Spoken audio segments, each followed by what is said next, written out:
My family took my brother's side after he stole my fiancé. Now they beg me to save him, but I let karma handle what my forgiveness never would. I never thought the word family could taste so bitter in my mouth until the day mine chose my betrayer over me. And 2 years later came crawling back with their hands outstretched, begging for the mercy they never showed me. My name is Eliza Morgan, and I'm 30 years old. Right now, I'm sitting in my corner office on the 15th floor of a gleaming downtown building, staring at my phone screen that shows 17 missed calls from a number I haven't seen in exactly 2 years, 4 months and 16 days. Not that I'm counting. The voicemails are all from my mother, each one more desperate than the last, and they all say the same thing. Eliza, please call back. It's about Daniel. He's sick, honey. He's really sick and we need you. Daniel. My older brother. The golden child who could do no wrong in our parents' eyes, even when he was doing everything wrong behind mine. 2 years ago, I was a different person entirely. I was the dutiful daughter, the people-pleaser who bent over backwards to keep everyone happy. I had a job I tolerated at a small marketing firm, a cozy apartment I shared with my college roommate, and most importantly, I had Jared Blake, my fiancé of 8 months, the man I thought I'd spend the rest of my life with. We had our wedding planned for that October, invitations sent, dress fitted, venue booked. I was so happy I practically glowed according to everyone who saw me. The irony isn't lost on me now that the last time I felt truly happy was 3 days before my world exploded. It was a Tuesday evening in late July when everything started to unravel, though I didn't know it yet. I'd been working late, putting together a presentation for a client, when I realized I'd left my portfolio at Jared's apartment. He'd given me a key months earlier, and he'd told me he was working late too, so I figured I'd swing by, grab my stuff, and maybe surprise him with his favorite Thai takeout. I remember feeling so content as I climbed the stairs to his second-floor apartment, balancing the food containers and fishing for his key in my purse. I was thinking about how lucky I was, how perfect my life was turning out to be. In 3 months, I'd be Mrs. Jared Blake. In 5 years, maybe we'd have kids.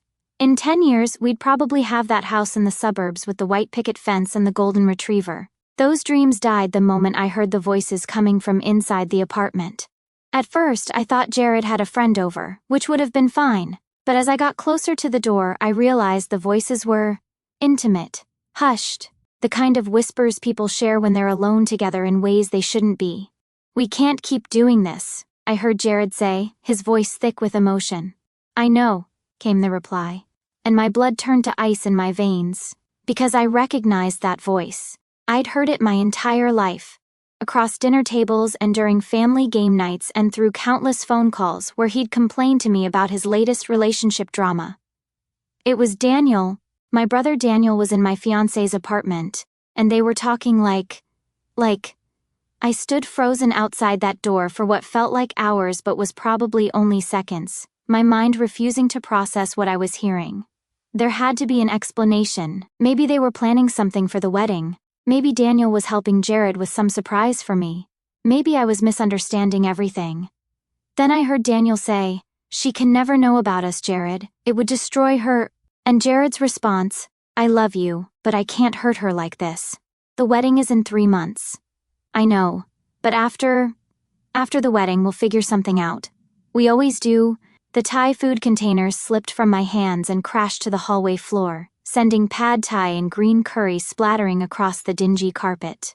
The noise echoed through the building like a gunshot, and the voices inside the apartment went dead silent.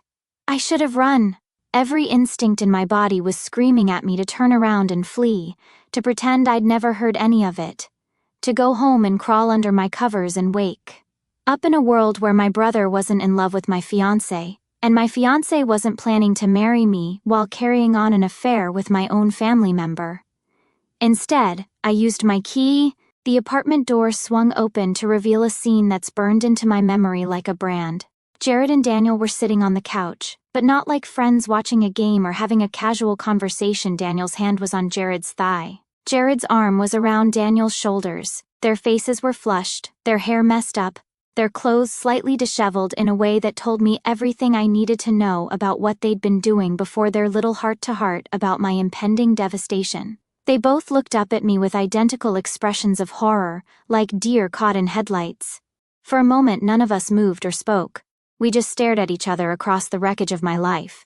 "Eliza," Jared finally whispered, scrambling to his feet.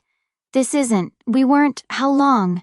The words came out of my mouth without my permission, flat and emotionless.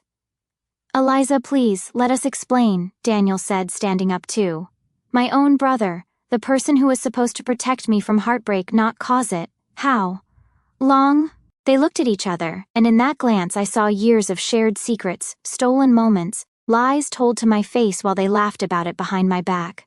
2 years, Jared admitted quietly. 2 years. They'd been together for 2 years. That meant it started right around the time Jared and I began dating seriously. While I was falling in love with him, he was falling in love with my brother. While I was planning our future together, he was sneaking around with Daniel, probably in the very bed I'd slept in countless times. The betrayal was so complete, so thorough, that for a moment I couldn't breathe. It wasn't just that my fiancé was cheating on me. It was that my brother, my older brother who'd taught me to ride a bike and helped me with homework and walked me to school when I was scared, was the other person. The one person in the world who should have been protecting me from this kind of pain was the one causing it. "Get out," I said, looking at Daniel. "Eliza, please, we need to talk about this," he started, taking a step toward me. "Get out," I screamed, and both of them flinched. Get out, get out!" Daniel left, but not before trying to touch my shoulder and whisper, "I'm sorry, Liz, I'm so sorry." I jerked away from him like he was on fire. When the door closed behind him, I turned to Jared, who was standing in the middle of his living room looking like he wanted to disappear into the floor. "The wedding is off," I said. "Eliza, please, we can work through this. I love you, I do. Daniel and I. It's complicated, but it doesn't mean I don't love you. You love me?" I laughed, and it sounded like glass breaking. "You love me so much that you've been screwing my brother for 2 years behind my back? You love me so much that you were planning to marry me while continuing your affair with him? That's your definition of love?" "It's not an affair if we were together first," he said, and immediately realized how stupid that sounded. "We were together first, Jared. You and I were together first. Daniel was just available whenever you got bored with me, apparently." I took off my engagement ring, a modest solitaire that had belonged to his grandmother, and set it on his coffee table. "The wedding is off. We're done. Don't call me, don't text me, don't come to my apartment. If you have anything of mine, leave it with my roommate. Eliza, please. And stay away from my family," I added. "Don't call my parents, don't show up at family dinners, don't pretend like you ever cared about any of us. You got what you wanted. You got Daniel. Congratulations." I walked out of that apartment and drove straight home, where I called every vendor, every guest, every person involved in our October wedding and canceled everything. The wedding planner was sympathetic but firm about the cancellation fees. The venue kept our deposit. The caterer charged us for the tastings we'd already done. The dress shop wouldn't take back my gown since it had been altered to fit me. By the time I finished making all the calls, it was 3 in the morning, and I was out nearly $8,000. $8,000 for a wedding that would never happen because my brother and my fiancé had decided their secret love affair was more important than my happiness, my trust, or my future. But the money was nothing compared to what came next. I called my parents the next morning to tell them what had happened. I expected shock, outrage, immediate support. I expected my mother to cry for me and my father to threaten to disown Daniel. I expected them to be as devastated as I was that their son had betrayed their daughter in the most intimate way possible. Instead, my mother's first words were, "Are you sure you didn't misunderstand what you saw?" "Mom, I heard them talking about their affair. I saw them together. There's no misunderstanding." "Well, honey, sometimes these things happen. Relationships are complicated. Maybe there's more to the story." "More to the story?" "Daniel has been sleeping with my fiancé for 2 years. You don't have to shout, Eliza. I'm just saying that maybe you should talk to them both before you make any rash decisions. Maybe there's a way to work through this as a family. As if my brother stealing my fiancé was just a minor disagreement that could be solved with a heart-to-heart conversation and a group hug. My father was even worse. When I called him at work, he listened to my story with the kind of patience he usually reserved for telemarketers. "Eliza," he said when I finished, "I understand you're upset, but you have to think about the bigger picture here. Daniel is your brother, he's family. Jared? Well, Jared is just some guy. There will be other guys. But you only have one brother. Dad, Daniel betrayed me. He's been lying to my face for 2 years while he carried on an affair with the man I was going to marry. That's a very dramatic way of putting it. It's the only way to put it because that's what happened. Look, sweetheart, I know you're hurt. But calling off the wedding, making all this drama, it's not going to solve anything. Why don't you take some time to cool off, and then we can all sit down and talk about this like adults. Like adults? As if I was a child throwing a tantrum instead of a woman whose life had just been destroyed by the 2 people she trusted most. I hung up on him. The next few days were a blur of damage control. I had to call my extended family and tell them the wedding was off. I had to deal with friends asking questions I didn't want to answer. I had to face the pitying looks from coworkers who'd heard about my broken engagement through the office gossip mill.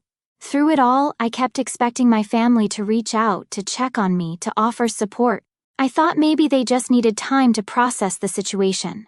I thought maybe once the shock wore off, they'd realize how badly Daniel had hurt me and they'd be appropriately horrified. I was wrong. The call came on Saturday morning, 5 days after I'd discovered the affair. It was my mother, and her voice had that careful, diplomatic tone she used when she was about to say something she knew I wouldn't like. Eliza, honey, we need to talk. I'm listening. Your father and I have been thinking about this whole situation with Daniel and Jared, and we think it's time for the family to come together and work through this. Work through this how? Well, we're having a family dinner tomorrow night. Everyone will be there. Me, your father, Daniel, your Aunt Susan, your cousin Mike. We want you to come so we can all discuss the situation and figure out how to move forward. Is Jared going to be there? A pause. Well, yes, probably. He's been part of the family for almost a year now. We can't just cut him out because of this misunderstanding. Misunderstanding? Eliza, please don't take that tone with me. We're all trying to handle this delicately. This situation affects everyone in the family, not just you. I'm the one who got cheated on, Mom. I'm the one whose wedding got canceled. I'm the one whose brother has been lying to my face for 2 years. How exactly does this affect everyone else more than it affects me? Because you're tearing the family apart with your reaction to this. Daniel is beside himself with guilt. He's barely eating, barely sleeping. And Jared, poor Jared, is so confused about everything. They both feel terrible about how this happened. They feel terrible. My cheating brother and my lying ex-fiancé feel terrible, so I'm supposed to what? Feel sorry for them? What exactly are you expecting me to do at this family dinner, Mom? We're hoping you can find it in your heart to forgive them both. What happened between Daniel and Jared? It wasn't planned, sweetheart. Sometimes people just fall in love. It's not anyone's fault. It's not anyone's fault that they carried on a secret affair for 2 years. They were in a difficult situation. They didn't want to hurt you, but they couldn't help their feelings for each other. And now they're ready to be honest about their relationship. Isn't that what matters? I sat there holding the phone, staring at my reflection in my bathroom mirror, and I realized that I was looking at a stranger. The woman staring back at me had dark circles under her eyes, hollow cheeks, and an expression of such profound betrayal that it was almost frightening. So let me understand this correctly, I said slowly. You want me to come to dinner tomorrow night and forgive Daniel and Jared for their 2-year affair. You want me to be happy that they're ready to be honest about their relationship now that I've caught them. And you think this is a reasonable request. I think it's what families do, Eliza. We forgive each other, we support each other, we don't let outside relationships destroy the bonds between siblings. Outside relationships? Mom, Jared was my fiancé. We were supposed to get married in 3 months, and that was a mistake from the beginning, apparently. If Daniel and Jared are truly in love, then you marrying Jared would have been the wrong thing for everyone involved. Maybe this all happened for the best. For the best. My mother thought my brother stealing my fiancé was for the best. I'm not coming to dinner, I said. Eliza, I'm not coming to dinner, and I'm not forgiving them, and I'm not pretending like this is just some unfortunate misunderstanding that we can all laugh about someday. Then you're being selfish and vindictive, and frankly, I'm disappointed in you. Your brother made a mistake, but he's still your brother. He needs your support right now, not your anger. He needs my support. What about what I need, Mom? What about my feelings? What about the fact that I'm the victim here? You're not the only person affected by this situation, Eliza. We all are, and if you can't see past your own hurt to think about what's best for the family, then maybe you need to take some time to think about what really matters to you." She hung up on me. I stared at the phone for a long time after the line went dead, trying to process what had just happened. My mother had essentially given me an ultimatum: forgive Daniel and Jared, or be cut out of the family for being selfish and vindictive. The choice, when I really thought about it, was easy. I didn't go to the family dinner. I didn't call to explain my absence. I didn't reach out to apologize or try to make amends. Instead, I spent that Sunday reorganizing my entire life. I quit my job at the marketing firm and applied for positions at larger companies in the city. I ended the lease on the apartment I shared with my roommate and found a studio in a different neighborhood. I changed my phone number and my email address. I deleted Daniel and my parents from my social media accounts. I didn't announce these changes to anyone. I just quietly, systematically removed myself from the life that had been built around accommodating other people's needs and expectations. The new phone number was supposed to be my escape route, my way of starting fresh without the constant reminder of what I'd lost. But somehow, 2 years later, my mother managed to track it down. Those 17 missed calls were proof that no matter how far you run or how completely you reinvent yourself, family has a way of finding you when they need something. And they needed something now. They needed me. The thing is, I'm not the same person who walked out of Jared's apartment that night 2 years ago. That woman was broken, devastated, willing to bend over backwards to keep everyone happy even at the expense of her own well-being. She would have answered those phone calls. She would have rushed home to help, no questions asked. This woman, the one sitting in her corner office, looking out at a city she's conquered through sheer force of will, she's different. She's learned some hard lessons about the difference between family and people who happen to share your DNA. She's learned that sometimes the people who claim to love you the most are the ones most willing to sacrifice you for their own comfort. I finally returned my mother's call at exactly 5:47 p.m., right as I was packing up to leave the office for the day. "Eliza," she answered on the first ring, her voice flooded with relief. "Oh, honey. Thank God you called back. I've been so worried. What's wrong with Daniel?" I interrupted. I didn't have the energy for pleasantries or pretending like the last 2 years hadn't happened.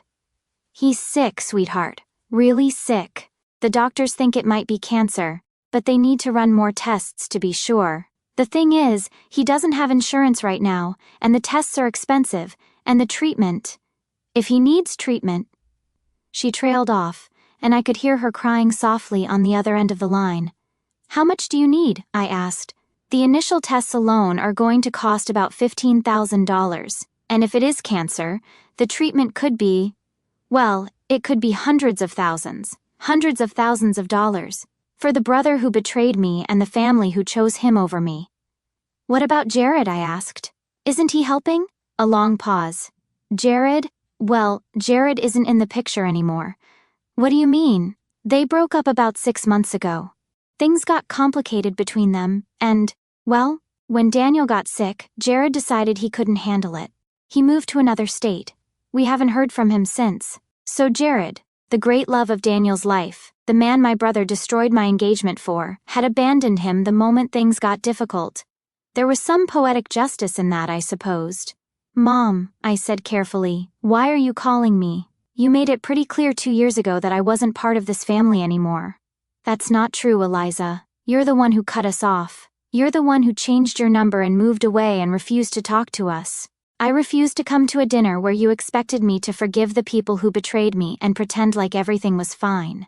We just wanted the family to stay together. No, you wanted me to sacrifice my dignity and my self-respect so that everyone else could be comfortable. There's a difference." She was quiet for a moment, and when she spoke again her voice was smaller, more fragile. "Eliza, I know we handled things badly back then. Maybe we were wrong to expect you to just get over it so quickly. But Daniel is sick now, really sick. And whatever happened between you two, he's still your brother." "Is he though?" I asked. "Because 2 years ago, you made it pretty clear that being his sister was conditional on my willingness to overlook his betrayal. You told me that if I couldn't forgive him and support him, then maybe I needed to think about what really mattered to me. Well, I did think about it. And I decided that what really mattered to me was my own self-respect. That's a very selfish way to look at it. And there it is," I said, almost laughing. "There's that word again, selfish. Because wanting basic respect and loyalty from my family makes me selfish. Because refusing to enable people who hurt me makes me selfish. Because choosing my own mental health over everyone else's comfort makes me selfish. Eliza. Let me ask you something, Mom. In the 2 years since I've been gone, has Daniel ever expressed any genuine remorse for what he did to me? Has he ever acknowledged that carrying on a secret affair with my fiancé for 2 years was wrong? Has he ever apologized for the betrayal itself, not just for getting caught? Another long pause. He feels terrible about how everything happened. That's not what I asked. He's your brother, Eliza. He loves you. That's not what I asked either. She sighed, and I could practically hear her deflating on the other end of the line. No, he hasn't apologized. He still thinks you overreacted. He thinks if you had just been willing to talk about it, you could have worked something out. There it was. The truth I'd suspected all along. Daniel wasn't sorry for betraying me. He was sorry for getting caught. Sorry for the inconvenience his exposure had caused. Sorry that I hadn't been willing to quietly step aside so he could have his happily ever after with my ex-fiancé. He thought I should have worked something out. What kind of arrangement was I supposed to work out exactly? A sister-wife situation where I shared my husband with my brother? A quiet divorce after a few months of marriage so they could be together without the scandal of a cancelled wedding? A polite smile and congratulations while I watched them build the life that was supposed to be mine? Mom, I said, I'm going to be very clear with you about something. I am not the same person I was 2 years ago. The woman who walked out of that family dinner invitation was broken and desperate for approval and willing to sacrifice anything to keep the peace. I'm not her anymore. What does that mean? It means I'm not coming home to help with Daniel's medical bills. I'm not going to contribute to his treatment costs. I'm not going to be part of some deathbed reconciliation where I pretend like the last 2 years didn't happen. But he's your brother, she said again, as if repeating it enough times would somehow make it matter to me. No, he's not. Brothers don't betray their sisters like that. Brothers don't carry on secret affairs with their sisters' fiancés. Brothers don't laugh behind their sisters' backs while they plan weddings to men who are in love with someone else. Daniel stopped being my brother the night I found him in Jared's apartment. That's a horrible thing to say. It's an honest thing to say. And honestly is something this family has never been very good at. I could hear her starting to cry again, but I felt nothing. No guilt, no sympathy, no urge to comfort her. She was crying because the consequences of her choices were finally catching up to her. Not because she felt any genuine remorse for the pain she'd caused me. Eliza, please, I'm begging you, we don't have anyone else to turn to. Your father's business is struggling, and we've already spent our savings on the first round of tests. Daniel can't work because he's too sick. We need your help. You had my help 2 years ago. You had my love, my loyalty, my willingness to do anything for this family. You chose Daniel and Jared over me. You chose their comfort over my pain. You chose their relationship over my future. You made your choice, Mom. Now you get to live with it.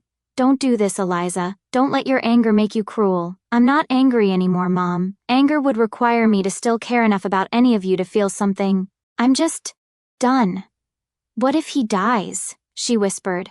Then he dies knowing that actions have consequences, that betraying the people who love you has a price, that you can't hurt someone and then expect them to save you when your own choices catch up to you. She gasped like I'd slapped her. How can you be so cold? You taught me to be, I said. You taught me that family love is conditional. You taught me that loyalty only goes one way. You taught me that my feelings and my pain matter less than everyone else's comfort. Congratulations, Mom. I learned the lesson perfectly. I hung up before she could respond. My phone started ringing again immediately, but I turned it off and slipped it into my desk drawer. Tomorrow I'd probably need to change my number again. Maybe I'd move to a new city. Start over somewhere else where the ghosts of my old life couldn't track me down with their desperate phone calls and their demands for mercy they never showed me. But tonight, I was going home to my beautiful apartment in my favorite neighborhood, where I'd cook myself dinner and call my real family, the friends I made over the past 2 years who actually cared about my happiness, who celebrated my successes and supported me through my struggles without expecting anything in return except the same consideration. Tonight, I was going to sleep peacefully in my own bed, in my own space, surrounded by the life I'd built from scratch after everything I thought I knew about love and family had crumbled around me. And tomorrow, I was going to wake up and continue being the woman I'd become, strong, independent, successful, and free from the burden of people who only valued me for what I could give them. Daniel might survive his illness, or he might not. Either way, he'd face it the same way I'd faced the destruction of my life 2 years ago, alone, without the support of the people who were supposed to love him unconditionally. The only difference was, I'd learned to love myself enough to build something better from the ashes. I doubted he'd ever had that kind of strength. But that wasn't my problem anymore.